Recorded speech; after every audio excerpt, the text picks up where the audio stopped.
Okay, so I'm talking G.I. Joe. I haven't talked G.I. Joe on this channel in a while. It's been a few months, I think. But I was sitting here earlier thinking about certain things, and I like G.I. Joe. Since I was a little kid, the certain characters I've just been attached to, and I do have quite a few classified figures in my collection. I think the classified line is one of, if not the best, 6-inch collectible, highly detailed action figure line out right now. They're just killing it with the accessories, the details, the articulation, the engineering, vehicles, everything. G.I. Joe is just doing it right now. But on the other side of things, you look at the franchise in terms of media and just its longevity. It feels like the Thundercats. It feels like Voltron. It feels like He-Man. It's really not doing anything culturally. Whether you're looking at a cartoon or a TV show or movies.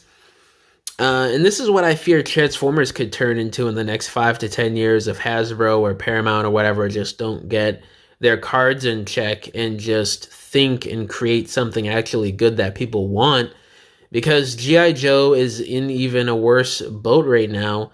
They haven't had a successful movie. They've had 3 movies in the last like 16 years, and they've all basically bombed, except for maybe the first one did okay. I went to go see that movie in theaters. I thought it was actually pretty good. A little kid. When you don't know a lot about G.I. Joe, you actually think those first 2 movies are pretty fun and entertaining because that's what actually got me into the franchise was those first 2 movies. But nowadays, obviously, they're not the greatest. I do think Retaliation is pretty decent, but Rise of Cobra, nah, not really. Outside of maybe a couple action scenes that are pretty cool. I just don't want this franchise to basically die out because it just seems like it's more of a cult following now than what it used to be in even the 2000s, I'd say. Because at least back then you had steady cartoons, you had the movies, you had steady toy lines coming out basically every year.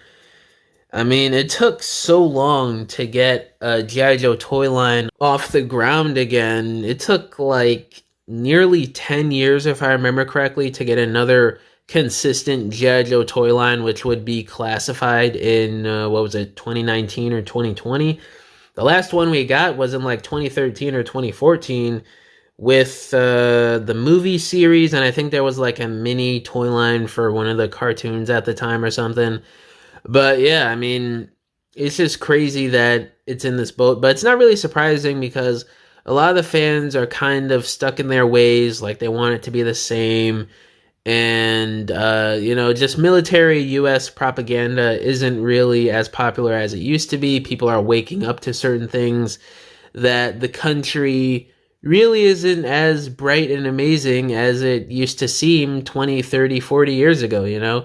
Certain things have happened over the years that just make people not really like America as we used to and respect the military and stuff like that. So it's just a totally different atmosphere and era for society here in the U.S.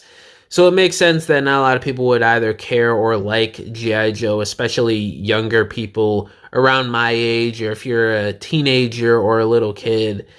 Realistically, how many teenagers or little kids truly care about the military or U.S. military propaganda or G.I. Joe in general? Not a lot. So when you put it into that perspective, it does make sense. But at the same time, there is certain things you could do to like update it and modernize it while still keeping it G.I. Joe. I mean, people still like military movies. They still like action movies. Mission Impossible is still going strong. You have a military movie coming out basically almost every year that people are drooling over to see almost. There are ways that Hasbro could update it to maybe get it off the ground a little bit more outside of a cult following 6-inch toy line. But I don't know, maybe the fandom just isn't there. They don't want it, or Hasbro just doesn't see it. Paramount doesn't want to do anything anymore.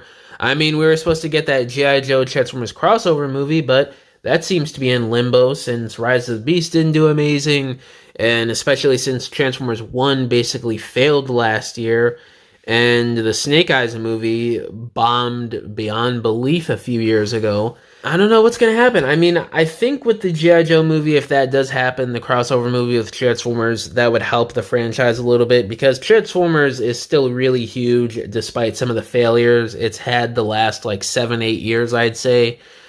But if that movie doesn't happen, it's going to be a slippery slope for G.I. Joe, especially with the price increases happening with the Hasbro product. G.I. Joe is already more of a cult following, so I don't know what could happen with the classified toy line if people get priced out. It could be a case of G.I. Joe just goes away if they stop doing classified, which would be pretty insane to me. But I don't know, guys. I don't want to ramble on too much longer. Just wanted to talk about my current headspace and thoughts on the G.I. Joe franchise. And hopefully they get the ball rolling on maybe a cartoon at some point. As much as people don't really want to see the G.I. Joe Transformers crossover movie, I think that would really benefit both franchises. It would be something a little bit different, and it could bring back some excitement to people. But who knows at this point? Let me know down in the comments below how do y'all feel about the current state of the G.I. Joe franchise. And yeah, thank you guys for watching this video. I'll catch y'all in the next one. Bye!